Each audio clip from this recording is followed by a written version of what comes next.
Vous êtes là ce matin, vous êtes prêts pour la parole de Dieu? Moi aussi. Vraiment, ça fait plusieurs semaines que je me prépare pour cette série. Comme je dis, on est en jeûne et prière, plusieurs leaders cette semaine. Et puis,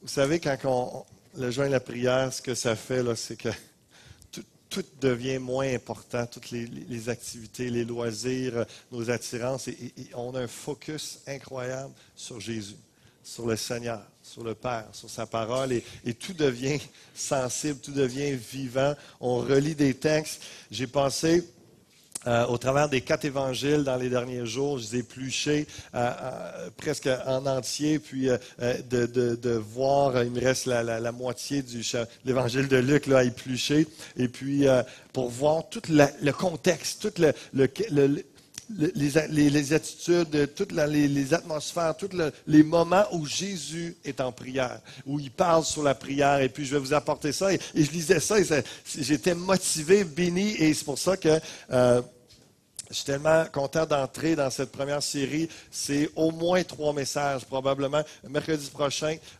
ici à 19h, je vais continuer cette série-là. Je vais apporter un message après le temps de louange, avant le temps de prière. Je vais continuer cette série-là. Mercredi qui s'en vient à 19h, si vous voulez être là pour un temps béni particulier. Ce serait bien que ce soit enregistré aussi pour que ça puisse être inséré dans la série sur Internet. Mais on va avoir vraiment des moments bénis. Laissez Dieu vous parler pour vous mobiliser à la prière de toutes sortes de façons. Et la prière, vous savez, que vous soyez nouveau, que ça fasse 1 fois, 2 fois ou 3 fois que vous veniez à l'Église Fusion, ou que ça fasse 10, 20, 30 ans que vous êtes dans les églises chrétiennes, la prière, c'est pour vous. La prière peut être renouvelée en vous. Vous pouvez commencer à avoir une percée. Le titre de mon message, comme vous le voyez, le Père, le pardon et la percée. Et vraiment, et ça, c'est une chose qui arrive aussi quand je suis en jeûne et prière, c'est que les lettres commencent à être inspirées, ça fit, il y a plein de choses qui déboulent, donc vous allez voir. Et c'est pour ça que dans cette série, dans tous les évangiles, nous allons voir le contact, le comment, le contexte, le contenu, les causes et les conséquences des prières de Jésus. Et ça se peut que ça prenne plus que 3 semaines, mais il y a tellement de matériel, tellement de versets qui sont bénissants. Et malgré tous ces C, vous savez, c'est pas tous les C qui rentraient parce que j'ai essayé crapaud, creton, crouton, ça marchait pas. Là. Ça ne fitait pas dans l'inspiration. Il y a peut-être une place pour CrossFit. On verra là en cours de série pour les prières de Jésus. Mais comme j'ai dit tantôt, les prières est pour tous en tout temps. Vous savez, c'est la respiration du croyant. Et laissez-moi vous dire, vous avez besoin de respirer. Vous avez besoin de prier. C'est essentiel à votre vie spirituelle, que vous soyez animé, que vous soyez vivant, que vous soyez énergique, que vous soyez en vie. Et je vais vous dire quand même qu'on n'a pas besoin d'être chrétien encore pour prier et voir Dieu répondre. Ça prend un début à tout. La semaine passée, quand il y a des gens qui sont venus pour la première fois, puis commencer à s'approcher de Dieu, faut que tu aies un début. Avant la première fois que vous avez demandé pardon à Dieu et qu'il vous a sauvé, que le Saint-Esprit est venu vous faire naître de nouveau, vous êtes passé un enfant de Dieu, mais il a entendu vos prières alors même que vous étiez encore des pécheurs et des gens non régénérés, qu'on peut dire. Et donc, c'est pour tout le monde. Et ce n'est pas parce que nous sommes exaucés que nous sommes sauvés ou totalement agréables à Dieu. Ça, c'est particulier. Parce qu'on va voir que pour des raisons X, Dieu, dans sa grâce, des fois entend la prière de quelqu'un. Et c'est pour ça que des fois, quelqu'un nous raconte « Ah, moi, je connais Dieu depuis que je suis tout petit, alors qu'il n'était pas ni nouveau, c'est clair dans son témoignage, mais ça se peut que Dieu ait répondu à des moments particuliers dans... » Il y a un breaker qui vient de sauter, je crois. Et donc, c'est vraiment particulier, mais on va voir pour une percée qu'est-ce que ça prend. Et on va entrer dans cela dans quelques instants. Si on regarde la définition de la prière, un des mots grecs qui revient le plus souvent lorsqu'on voit prière dans les évangiles, c'est prosiokomai, prière en grec. Très simplement, là, ça veut dire vouloir, demander, souhaiter. Lorsque vous voyez le mot prière, la plupart du temps, c'est ça. Les autres mots grecs pour prière parlent souvent aussi de supplication, de mendier, de demander à Dieu d'une façon suppliante. Et le but, l'objectif de cette série, Luc 3, 21, tout le peuple se faisant baptiser, Jésus fut aussi baptisé. Et pendant qu'il priait, le ciel s'ouvrit. Le but, c'est qu'à l'Église Fusion, alors qu'on prie ensemble, le ciel s'ouvre et qu'il y a une percée spirituelle. Que ce ne soit pas un ciel d'airain, un ciel de bronze, où il me semble que ça ne perce pas. Je prie, il n'y a rien qui se passe. Et que vous arrivez, que vous soyez dans le secret, seul chez vous, que vous soyez en couple, en famille, à l'Église, peu importe où vous êtes, dans quel moment, dans quel contexte, vous arriviez à développer une vie de prière et des prières qui percent le ciel, que le ciel s'ouvre. Et je fais une petite parenthèse pour dire que l'obéissance et cheminer comme Jésus-Christ, c'est tellement important. C'est ce que nous allons voir dans cette série de prières. On regarde, on marche à la suite de Jésus-Christ pour voir comment il priait, lui. Qu'est-ce qu'il faisait pour prier comme lui? Et Jésus s'est fait baptiser. Le 18 octobre, on a un service de baptême. Ceux qui ne sont pas encore baptisés, je vous invite à venir me le dire pendant que Pasteur Serge est en vacances. Sinon, de le contacter dans le bulletin ou sur le site Internet, églisefusion.com. Toutes les coordonnées sont là pour contacter Pasteur Serge, informer quelqu'un ici à l'Église pour que vous rencontre. Mais prochainement, il y aura un jeudi deux jeudis où il y aura une formation pour ceux qui veulent se faire baptiser. Mais réalisez que Jésus est dans l'obéissance, il est dans la prière et le ciel s'ouvre. Est-ce que vous voulez que le ciel s'ouvre sur votre vie? Amen. C'est le but de la prière, c'est le but de cette série. On va entrer dans Luc chapitre 11, les deux textes principaux ce matin, si vous voulez le retenir, Luc 11, Marc 11. Et on commence avec Luc chapitre 11, le contact, la prière au Père. Verset 1, Jésus priait un jour en un certain lieu lorsqu'il eut achevé. Un de ses disciples lui dit, Seigneur, enseigne-nous à prier comme Jean l'enseignait à ses disciples. Il leur dit, quand vous priez, dites Père. C'est le classique dans Matthieu chapitre 6, il y a le classique du Notre Père, mais dans Luc, il dit carrément tout simplement Père. Et les deux mentions, les deux mots, expressions qu'on va regarder ce matin dans le Notre Père, c'est le Père et le pardonne-nous. Parce que le Père et le pardon amènent une percée dans nos vies de prière et on va regarder cela ce matin ensemble. Il leur dit, quand vous priez, dites Père, que ton nom soit sanctifié, que ton règne vienne. Donne-nous chaque jour notre pain quotidien. Pardonne-nous nos péchés, car nous aussi nous pardonnons à quiconque nous offense et ne nous induis pas en tentation. On commence avec l'idée du Père. Priez, quand vous priez, dites Père. Est-ce que vous êtes proche du Père? Est-ce que vous êtes près de lui? Est-ce que vous le connaissez? Êtes-vous reconnaissant d'être son enfant? Est-ce que vous êtes plus enclin à dire, moi, je suis un ami de Jésus? Ou vous êtes à l'aise avec l'idée, moi, quand je prie, c'est Père, Papa. Et je trouvais ça intéressant parce que notre frère Luc, quand il a prié, et on va le voir, il y a un verset qui est quasiment mot pour ce qu'il a prié. Il dit, Seigneur Dieu, Seigneur, notre Père. Puis ensuite, après, il dit, merci Seigneur Jésus. Et de voir que cette notion-là, et on va regarder cela ce matin, qui ont prié? Jésus dit, priez le Père. Ah, moi, je priais le Saint-Esprit, je priais Jésus, je priais le Père. Vous allez voir que tout ça s'unifie, vient en un aspect, mais que Jésus tend toujours vers le Père. L'Esprit nous pousse vers le Fils nous pousse vers le Père. Et c'est là que nous sommes appelés à grandir dans notre maturité, notre vie de prière, notre communion, par le Saint-Esprit, en Jésus-Christ, de prier le Père. On va regarder ça ensemble ce matin. Mais comme je le disais tantôt, préférez-vous dire Seigneur Jésus, Jésus, ou d'autres encore dans d'autres contextes, on dit, ils ont comme peur du Père, ce Dieu de colère, ce Dieu parce qu'ils n'ont pas eu un bon Père terrestre, ils ont de la misère à imaginer Dieu le Père comme un bon Père, comme quelqu'un qui va accepter de parler avec lui, d'échanger, d'accéder ou d'accepter ses demandes et de le bénir et tout ça. Donc, ils aiment mieux prier le Fils, ou même d'autres, dans d'autres contextes, aiment mieux prier la mère de Jésus. Donc, je vous salue Marie, d'autres vont prier Saint-Antoine, vont prier Saint-un-tel. Est-ce que vous réalisez que Jésus est en train de dire que je ne vous permets pas de prier les morts? Je ne vous permets pas de prier autre que le Père par moi. Et c'est ça qu'on regarde, donc tellement important. Et comme je dis tantôt, on va voir que lorsque on loue Jésus, qu'on loue le Saint-Esprit et le Père, ça forme un tout et que tout ça va dans le même sens. Mais comprenez-vous que c'est le Père qui vous aime, c'est lui qui a initié tout le plan pour que vous soyez pardonnés, pour que vous soyez sauvés, libérés, épargnés de l'enfer par votre foi en Jésus-Christ.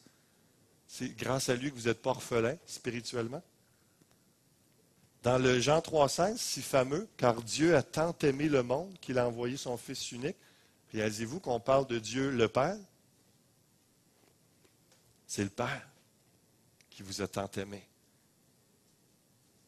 Luc chapitre 11 au verset 5. Et ça nous amène à voir quelle est votre image du Père.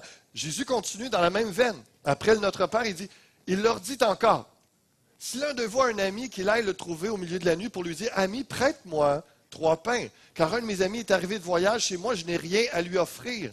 Et si de l'intérieur de sa maison, cet ami lui répond, ne m'importune pas, la porte est déjà fermée, mes enfants et moi sommes au lit, je ne puis me lever pour te donner des pains. Et dans le contexte à l'époque, souvent c'était une pièce, les parents dormaient avec les enfants, donc s'ils ouvrent une lumière, commencent à s'agiter, tout le monde se réveille. Donc il importunait réellement. Je vous le dis, même s'il ne se levait pas pour les lui donner parce que c'est son ami, il se leverait à cause de son importunité et il lui donnerait tout ce dont il a besoin. Vous savez pourquoi Jésus parle de tout de suite après le Notre Père? Parce que Jésus sait très bien que son Père est beaucoup plus qu'un ami. Beaucoup plus qu'un ami. Et que de vous emmener à réaliser que si, des fois on est mal à l'aise avec un ami, mais on y va parce que c'est un ami puis il peut nous aider, il faut qu'on ait encore plus cet enclin, cette facilité, cette ouverture, cette compréhension, la paix, l'assurance d'aller au Père directement. Parce que lui, il ne dort jamais. Parce que lui, je ne le dérange jamais. Et Jésus disait, quand vous priez, dites Père, allez voir le Père, parce qu'il est tellement plus qu'un ami. Vous pensez, des fois, je le sais, il y en a qui pensent, je ne vais pas demander ça à Dieu. Hey, c'est tellement pas grand-chose. Ou il y a tellement plus de chats fouettés un peu partout avec ce qui se passe en Syrie, ce qui se passe un peu partout dans le monde. Hey, voyons si je vais demander qui m'aide, qui pourvoit à ma nourriture, qui pourvoit à mes besoins. Voir si Dieu va avoir le temps. Je ne veux pas le déranger avec ça. Jésus dit, tu ne déranges jamais. Tu ne déranges jamais le Père. Viens, quand tu pries, dis Père, viens voir le Père. Il continue au verset 9. Et moi, je vous dis, demandez et l'on vous donnera. Cherchez et vous trouverez. Frappez et l'on vous ouvrira. Car quiconque demande reçoit, celui qui cherche trouve et l'on ouvre à celui qui frappe. Quelle est votre perception du Père? Est-ce que vous avez la même perception du Père que Jésus avait? Parce que lui, il le connaissait très bien. Jésus est en train de dire, moi, mon Père, là, si tu lui demandes quelque chose, il va te le donner. Si tu le cherches, il va se laisser trouver. Si tu frappes à sa porte, il va t'ouvrir. Car quiconque demande reçoit, celui qui cherche trouve, et l'on ouvre à celui qui frappe. Est-ce que c'est Dieu le Père que vous connaissez? Est-ce que c'est ce Père de miséricorde, ce Père, ce Dieu de bonté que vous connaissez? Vous savez que je vais faire un appel dans quelques minutes après mon message et vous pouvez le connaître dès ce matin. Dès ce matin, ça peut être réglé que si vous vous sentiez toujours loin de Dieu le Père, pour vous, ce n'était pas aussi proche que Jésus en parlait de notre Père. C'est mon Père. C'est ça, en Église, on forme un tout, on est ses enfants. Wow, je peux être vraiment proche de son cœur. Et proche de son cœur, c'est vraiment la bonne expression, parce qu'il nous porte dans son cœur. Il nous porte, il nous aime tant. C'est lui qui a initié tout cela. C'est grâce à lui que vous êtes là ce matin, parce qu'il a envoyé son Fils Jésus-Christ. Jésus, lorsqu'il est monté auprès du Père, il a envoyé son Saint-Esprit. Évidemment, le Père qui avait initié ça encore était d'accord. Et donc, vraiment, tout s'emboîte. Quelle est votre idée du Père, encore une fois, verset 11? Jésus continue dans la même veine. Quel est parmi vous le Père qui donnera une pierre à son Fils s'il lui demande du pain? Ou s'il demande un poisson, lui donnera-t-il un serpent au lieu d'un poisson? Ou s'il demande un œuf, lui donnera-t-il un scorpion? Un certain monsieur Bovet qui a fait un pèlerinage en Israël disait, encore aujourd'hui, lorsque tu es un pèlerin, un voyageur, il te donne encore du pain, du poisson et des œufs pour faire ton pèlerinage. Et c'est encore les aspects, et encore, comprenez, là, il part avec l'idée de l'ami, le Père céleste est tellement plus qu'un ami, tu le déranges jamais. Puis ensuite de ça, après ça, il fait l'analogie que même si tu as eu un bon père, comprenez que c'est encore plus que ça. C'est le Père spirituel, c'est le Père éternel, c'est un Père parfait. Et c'est comme si, qu'il est parmi vous le Père qui donnera une pierre à son Fils, une pierre au lieu du pain. Et c'est comme si, des fois, le Père, tu ne peux pas dire que je ne t'ai pas rien donné. Tu t'ai donné quelque chose. Ça n'apporte rien, c'est vide, tu ne peux pas être nourri de ça, c'est méchant. Ou s'il demande un poisson, donnera-t-il un serpent? Dieu, le Père, ne vous donne jamais quelque chose qui est dangereux pour vous, inutile ou qui va vous faire du mal. Ou s'il demande un œuf, lui donnera-t-il un scorpion? Dieu, le Père, ne vous donnera jamais quelque chose de douloureux, qui va être dangereux pour vous, même vous emmener à la mort. Le Père, dans son amour, il nous châtie, il nous corrige. Mais encore là, c'est toujours pour notre bien. Et comme la parole de Dieu nous dit, quand ça arrive, on voit ce que ça produit en nous, qu'après ça, il y a une paix, puis une reconnaissance dans notre cœur. Dit merci, Père, de m'avoir enseigné. Si donc, mes chers comme vous l'êtes, vous savez de donner de bonnes choses à vos enfants, à combien plus forte raison le Père céleste donnera-t-il le Saint-Esprit à ceux qui le lui demandent? Parce qu'il sait qu'on doit adorer, Jean chapitre 4, le Père en esprit, en vérité. Sans le Saint-Esprit, on ne peut pas s'approcher du Père. On n'a pas eu la révélation de Jésus-Christ. Donc, la pensée la plus puissante, que ce soit le Saint-Esprit pour la nouvelle naissance, que ce soit le Saint-Esprit avec les dons spirituels, le Père veut vous donner le meilleur. La parole, le Père et le Paraclet, la prière et la percée. Le Paraclet, c'est, on va le voir dans le texte, dans Jean, chapitre 14. Si vous voulez tourner avec moi, Jean, chapitre 14, verset 5. On voit quelque chose encore là de très puissant et profond. Je prie que vous captiez ce que Jésus enseigne dans Jean, chapitre 14. Et la parole, Jean, chapitre 1, le Logos, Jésus est venu, Dieu incarné. Jésus est la personnification en chair et en os de Dieu le Père. Et le Paraclet, dans Jean chapitre 14, c'est le Consolateur, c'est le Saint-Esprit. La parole, le Père et le Paraclet. Regardez bien. Jean chapitre 14, verset 5. Thomas lui dit, Seigneur, nous ne savons où tu vas. Comment pouvons-nous en savoir le chemin? Jésus lui dit, je suis le chemin, la vérité et la vie. Nul ne vient au Père que par moi. Si vous me connaissiez, vous connaîtriez aussi mon Père. Et dès maintenant, vous le connaissez, vous l'avez vu. Philippe lui dit, Seigneur, montre-nous le Père et cela nous suffit. Jésus lui dit, il y a si longtemps que je suis avec vous et tu ne m'as pas connu, Philippe. Celui qui m'a vu a vu le Père. Comment dis-tu, montre-nous le Père? Ne crois-tu pas que je suis dans le Père et que le Père est en moi? Les paroles que je vous dis, je ne les dis pas de moi-même. Et le Père qui demeure en moi, c'est lui qui fait les œuvres. Croyez-moi, je suis dans le Père et le Père est en moi. C'est profond, ça, c'est puissant, là. Croyez du moins à cause de ses œuvres. En vérité, je vous le dis, celui qui croit en moi fera aussi les œuvres que je fais, il en fera de plus grandes, parce que je m'en vais au Père. Comprenez bien ce que je vous dis, ça a très rapport avec la prière, parce que si vous êtes dans la communion avec le Fils, dans le Fils et avec le Père, il y a une puissance qui est là, et ce que vous allez demander, comme Jésus-Christ le demandait, vous allez accomplir des choses plus grandes par la prière, par une percée. Vous suivez ce matin? Parole, Père, Paraclet, la prière et la percée. Tout ça vient ensemble. Il y a une unité qui est là. En vérité, je vous le dis, celui qui croit en moi fera aussi les œuvres que je fais et il en fait de plus grandes. Pourquoi? Parce que je m'en vais au Père. Et tout ce que vous demanderez à mon nom, je le ferai afin que le Père soit glorifié dans le Fils. Si vous demandez quelque chose en mon nom, je le ferai. Si vous m'aimez, gardez mes commandements et moi, je prierai le Père. Il vous donnera un autre consolateur, Paraclet, afin qu'il demeure éternellement avec vous, l'Esprit de vérité, que le monde ne peut recevoir parce qu'il ne le voit point et ne le connaît point, mais vous le connaissez, car il demeure avec vous et il sera en vous. Vous savez, c'est ça le miracle de Dieu.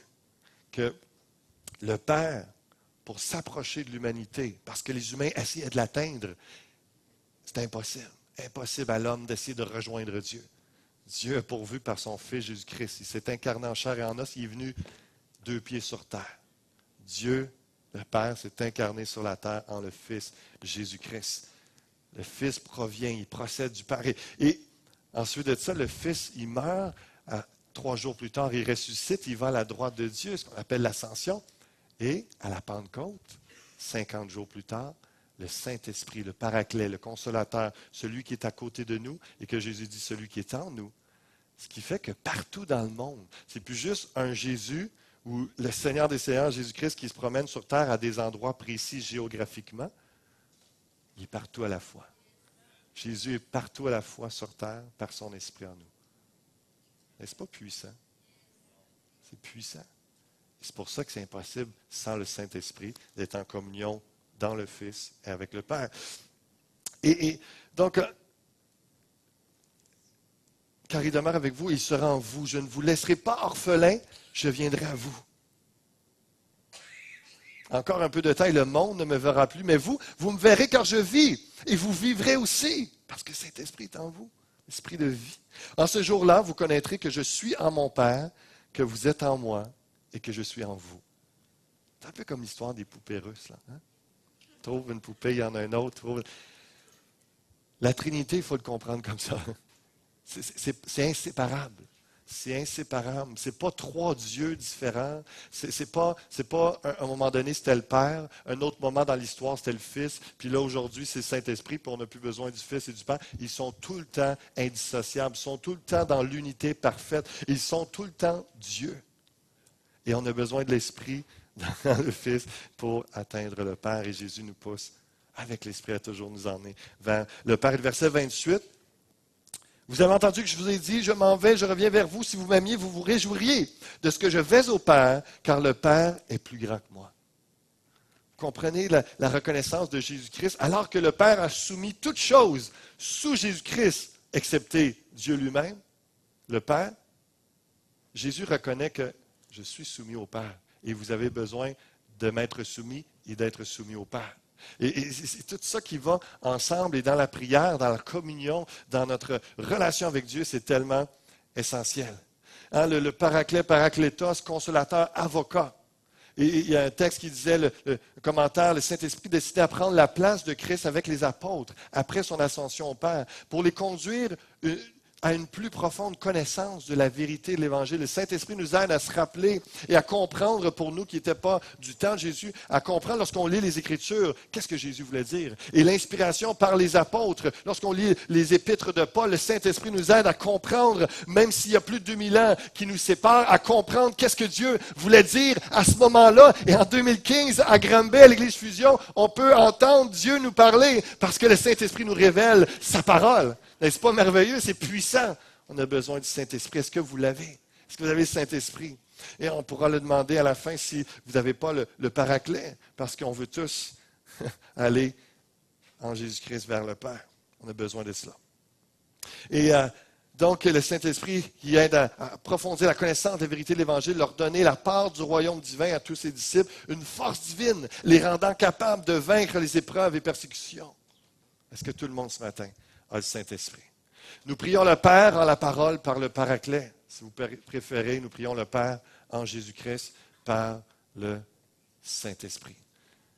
Méditez sérieusement cette semaine, Jean chapitre 14, Jean chapitre 15, ça nous parle de cette communion Fils et Père, et c'est tellement puissant, essentiel. Regardez Actes chapitre 4, à partir du verset 24, alors qu'on voit cette idée de Trinité qui est là. Et comprenez qu'il faut que votre raisonnement pousse plus loin que des gens qui disent « Ah, moi je ne crois pas à la Trinité », ce mot-là n'est pas dans la Bible.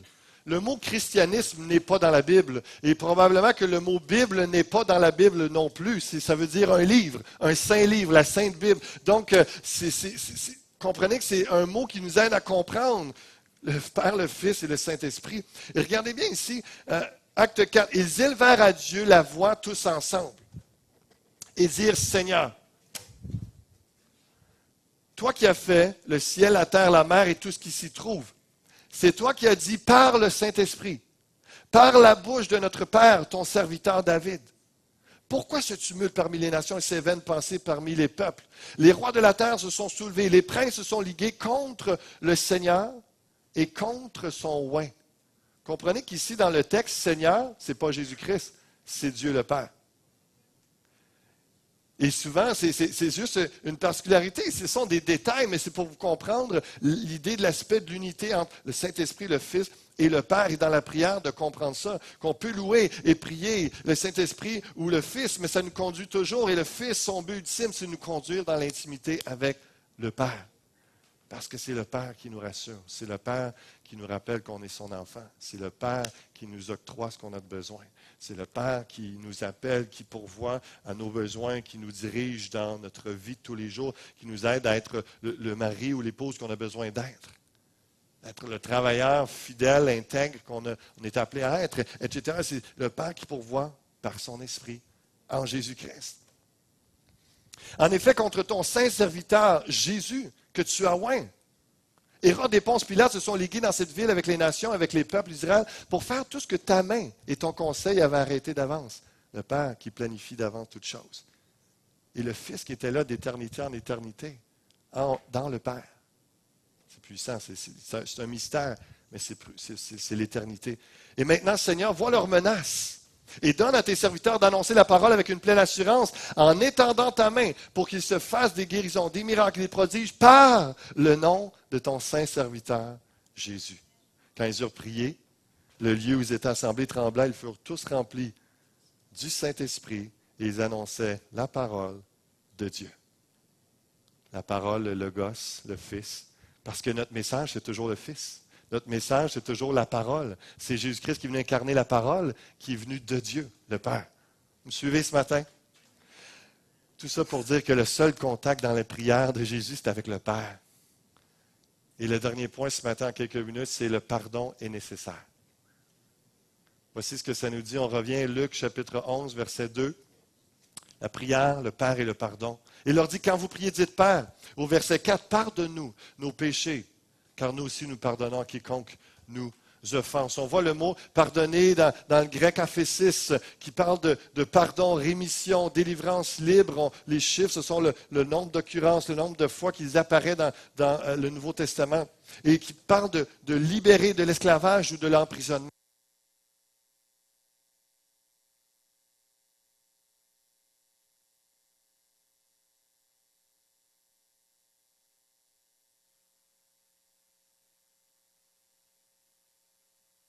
Donc, libérer de l'esclavage de l'emprisonnement. Et le pardon qui est mentionné ici, qui parle un oubli, pardon des péchés, considéré comme n'ayant jamais été commis. Le pardon aussi, quand ça parle de rémission, dire rémission des peines. Je lui pardonne. Je ne le punirai pas pour ce qu'il m'a fait. Il ne méritera pas, il ne paiera pas la dette de son péché. Je lui pardonne. Comprenez qu'on est appelé à servir le Seigneur et à répondre dans son amour, à faire toutes sortes de bonnes œuvres, mais ce n'est pas nos bonnes œuvres qui font en sorte qu'enfin on a été pardonné. Non, c'est lui qui nous dit par la croix, j'ai payé la dette à ta place, je t'ai pardonné, je t'ai remis ta peine, je t'ai remis ta faute, c'est clairé, c'est mis dans la mer de l'oubli. Alors que nous, on est appelé à pardonner de la même façon. Un réel pardon, c'est simple à savoir. Est-ce que vous vous en souvenez constamment?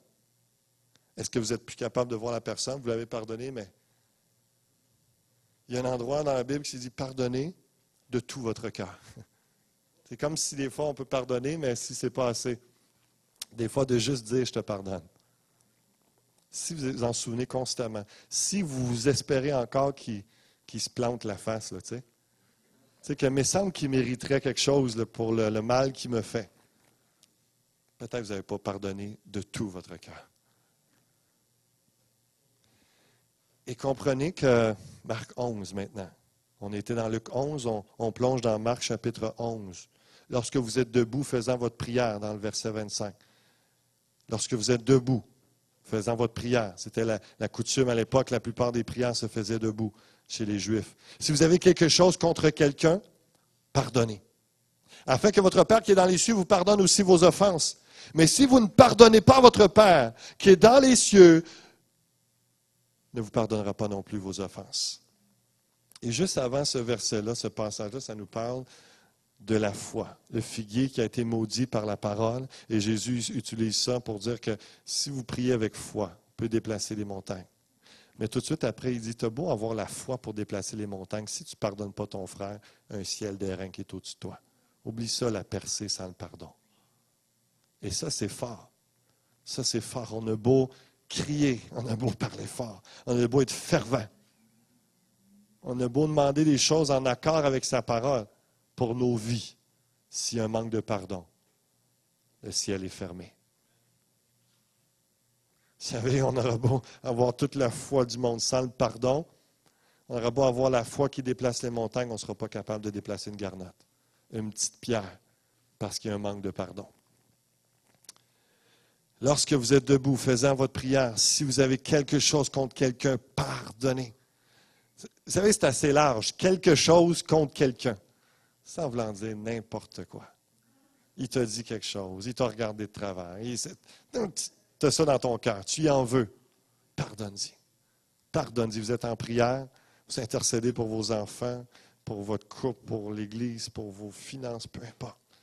Est-ce que votre cœur est propre? Est-ce que votre cœur est pur? Est-ce que lorsque vous entrez dans la présence du Père et que vous lui dites « Merci, Père, d'avoir envoyé ton Fils pour le pardon de mes péchés », est-ce que ça vous fait tout de suite une cloche? « Ouais, mais toi, as-tu pardonné à l'autre? » Il n'arrête pas de te pardonner pour tout ce que tu fais.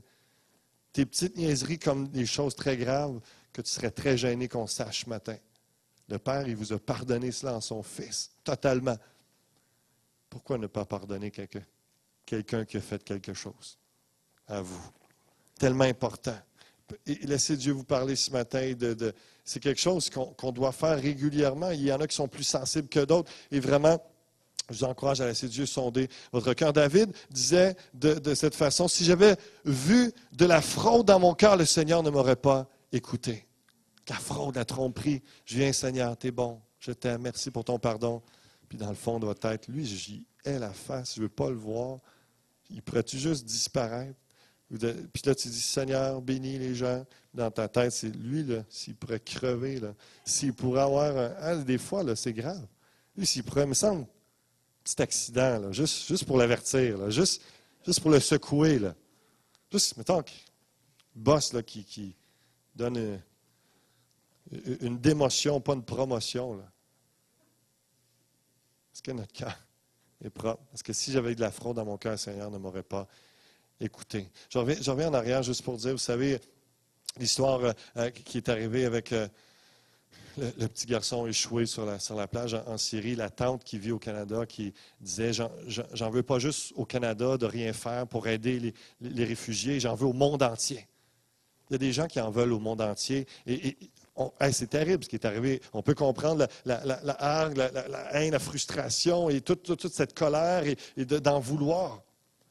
Comprenez que cette dame et des gens parmi vous, peut-être, si c'est le monde entier, pardonnez le monde entier. Il y en a des gens qui en veulent à tout le monde. Pardonnez tout le monde, tout simplement. Pardonnez les gens.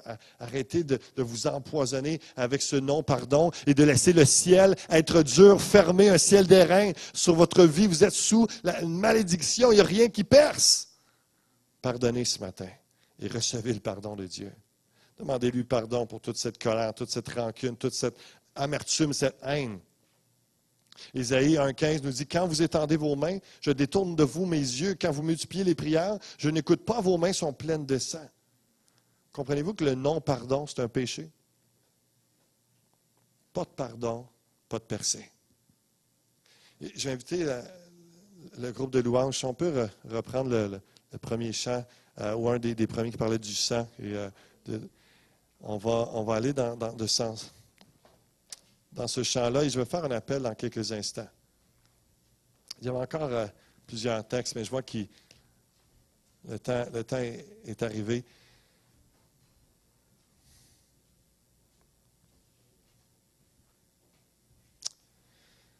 Je vais arriver à cette histoire. Il y a quelques jours, on a vu ça dans les différents journaux locaux et mondiaux, internationaux.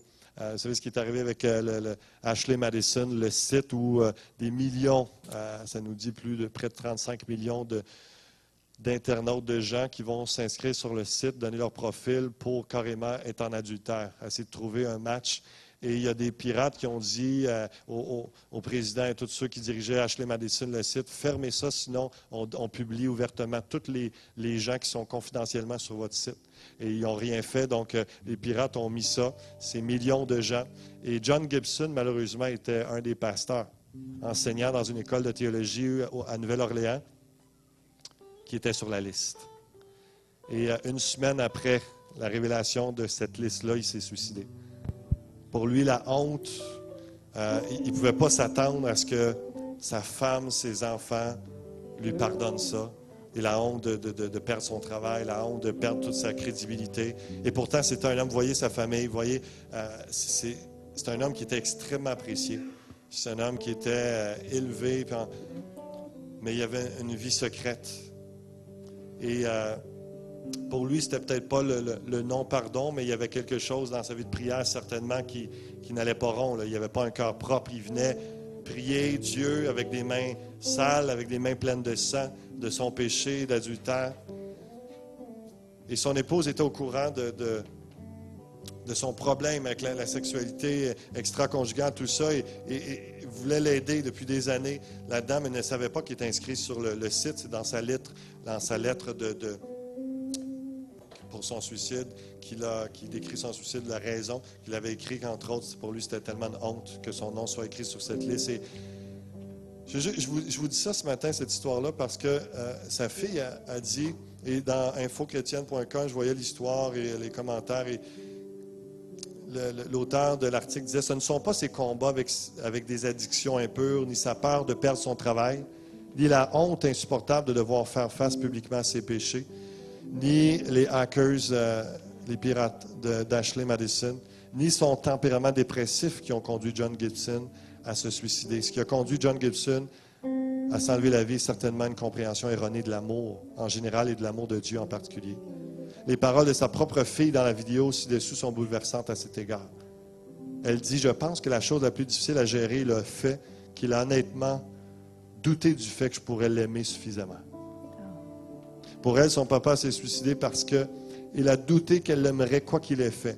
Il a douté du fait que sa fille, pour lui, serait plus grand. Que l'amour de sa fille, pour lui, serait plus grand, qu'il serait suffisant. Pour son épouse, John ne pouvait pas voir leur pardon à cause de la honte qu'il portait. Elle dit, je crois que cela aurait pu être réparé. Cela aurait pu être guéri dans nos vies. Nous avons tous des choses dans nos vies avec lesquelles nous luttons. Nous lui aurions pardonné. Mais John portait une telle honte qu'il ne pouvait pas voir ça. Ce qu'il ne voyait pas du cœur de sa fille et du cœur de son épouse, il ne le voyait pas non plus du cœur de Dieu. Rien que nous puissions faire, aucun péché que nous puissions commettre n'est assez grand ou assez grave pour que l'amour de Dieu ne soit pas plus suffisant. Aucun poids de honte ne devrait nous masquer le pardon parfait de Dieu à notre égard. Réalisez-vous que ce soit l'adultère, que ce soit le meurtre, que ce soit l'homosexualité, que ce soit quelconque péché, de trahison, de tricherie, de fourberie. Jésus est venu mourir, pas pour juste ceux qui ont volé des paquets de gomme, est-ce qu'on peut se comprendre? Jésus est venu mourir sur la croix pour pardonner les péchés.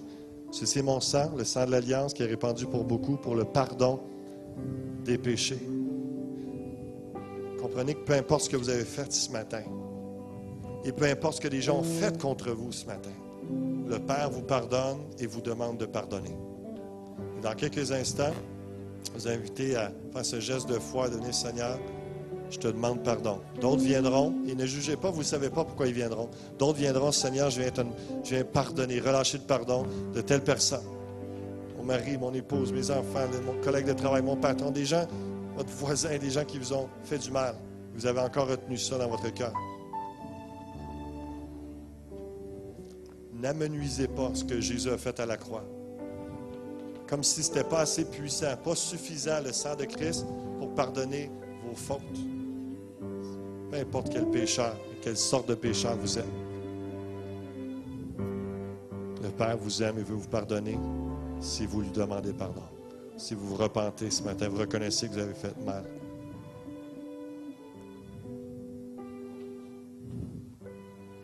Rappelez une des dernières paroles de Jésus-Christ sur la croix. Père, pardonne-leur, car ils ne savent ce qu'ils font. Père, pardonne-leur, car ils ne savent ce qu'ils font. Est-ce qu'il y en a ce matin qui ont dans leur cœur de dire, Seigneur, pardonne-leur, parce que telle personne ne savait pas ce qu'elle faisait, ne réalisait pas l'ampleur, ou même si vous pensez qu'elle le savait. Jésus est venu mourir sur la croix aussi pour ceux-là, ceux qui ont fait intentionnellement le mal. Mais réalisez-vous qu'avant sa mort, avant de percer le ciel et que le troisième jour, il ressuscite et entre dans la lumière, dans l'éternité, dans la gloire, il a dit, Père, pardonne-leur. Et sa dernière prière, Père, je remets mon esprit entre tes mains. La prière, le pardon, la prière au Père avec le pardon amène une percée, même dans la vie de Jésus-Christ. Ce matin, c'est simple, c'est un appel au Père et au pardon. Venez en avant. Je vais vous inviter tout le monde à vous lever. Et certains vont venir parler au Père, venir demander de connaître mieux le Père par son esprit. D'autres vont venir demander le pardon. D'autres venez offrir le pardon. Pardonnez les gens autour de vous. Et d'autres venez, peut-être ce matin, c'est votre cas, vous avez besoin de recevoir le Saint-Esprit. Simplement, simple prière et tout de suite, lorsque le chant va commencer, avancez-vous et je vais prier avec vous. Seigneur, Père, nous venons à toi en Jésus-Christ. Le Saint-Esprit nous rend la capacité, nous donne la capacité de s'approcher du Père, recevoir ton pardon et de pardonner, d'être un témoin dans ce monde. Viens faire ton œuvre de guérison, de restauration. Viens faire cette œuvre où les hommes et les femmes deviennent des enfants de Dieu. Les hommes et les femmes s'approchent du Père alors qu'ils avaient peur de toi. On s'approchait dans une confiance, une intimité plus grande. Alléluia. Fais ton œuvre par ton Saint-Esprit. Déverse ton amour, ta grâce. Libère les gens. Et amène-nous dans la prière à une percée. Une percée. Percée dans nos prières par le pardon et par cette communion avec le Père. Alléluia. Commençons à louer le Seigneur. Et avancez-vous. N'hésitez pas. Avancez-vous. S'il y en a qui doivent quitter, on comprend. Soyez libérés. Prenez un temps. La présence de Dieu. Alléluia.